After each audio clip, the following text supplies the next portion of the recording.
Welcome to the demo of the 24C feature. Capture descriptive Flexfields during material transactions through the user interface, a REST service, and file-based data import. As part of work order processing, manufacturers have to collect additional information specific to their business needs, while recording material consumption or product completion. For example, material attributes like the position in the product can be entered along with the actual material quantity used in production. You can now user-defined data using descriptive Flexfields, that is DFFs, while issuing or returning work order operation materials, and while completing or returning the primary product and other work order operation outputs, using the user interface, a REST service, and file-based data import. Capturing descriptive Flexfields during material transactions improves the traceability of production data in a consolidated record, and removes the need for storing additional information in another system. This demo shows you how you can use this feature. You will see how you can capture user-defined data using DFFs during reporting material transactions, operation transactions backflushing and product completion. Then, you will see how you can review the captured user-defined data for completed transactions. Here I have created a work order for assembly MFG, PL, Prod 1 for 10 quantity. The work order has only one operation. There are 4 input items for the operation. You can see that there are 2 components with operation pull supply types. One component is lot control enabled, while the other one is not lot or serial enabled. And 2 components with push supply types. One component is serial control enabled, while the other one is not lot or serial enabled. I have queried the same work order in the dispatch list. Let us first report material transaction for the operation. You can click the additional information icon to capture the user-defined DFF details. First, let us capture the DFF details for component MFGPL Comp2. This component is neither lot nor serial enabled. Provide additional information details for component MFGPL Comp2.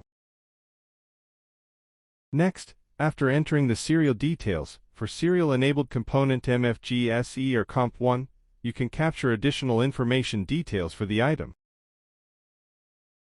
You can see that you can capture additional information for the component item MFG-SE or Comp1, along with the serial attributes for the serial PS6504. After entering the details including additional information, I have saved the transaction. This is how user can capture additional information while reporting material transaction. Next, let us report operation completion.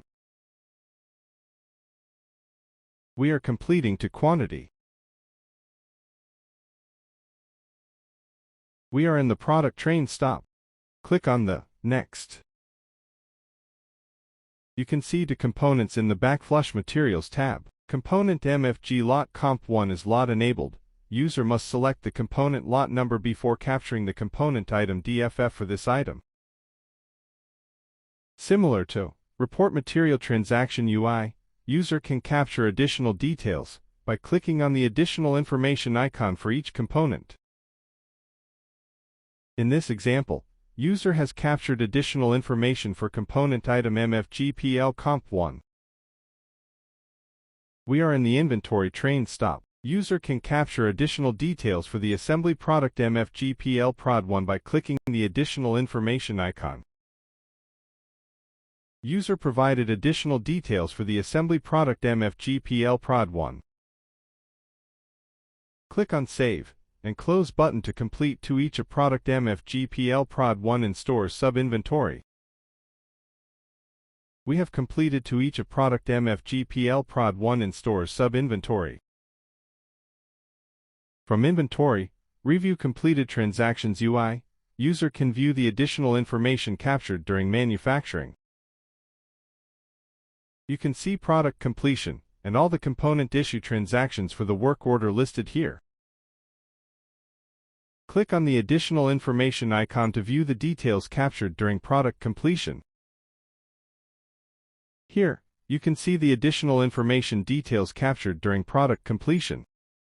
Similarly, you can select other rows and click on the additional information icon to view the details captured during issue transaction. Here is a sample REST API payload for material transaction and the corresponding response for your reference. The material transaction FBDI templates have been modified to include the descriptive Flexfield attributes. Some considerations when using this feature are: you can't record DFF's values for materials using the Report Orderless Completion page, Report Orderless Return page, using a REST API, or FBDI at this time. You can't view material transaction DFFs in the Production Transaction History page in manufacturing. You can record DFF's values for materials, product, and additional outputs through the Review Dispatch List, complete with details page, using a REST API and FBDI. You can use OTBI to report on material transaction DFFs. This is the end of the feature demo. Thank you.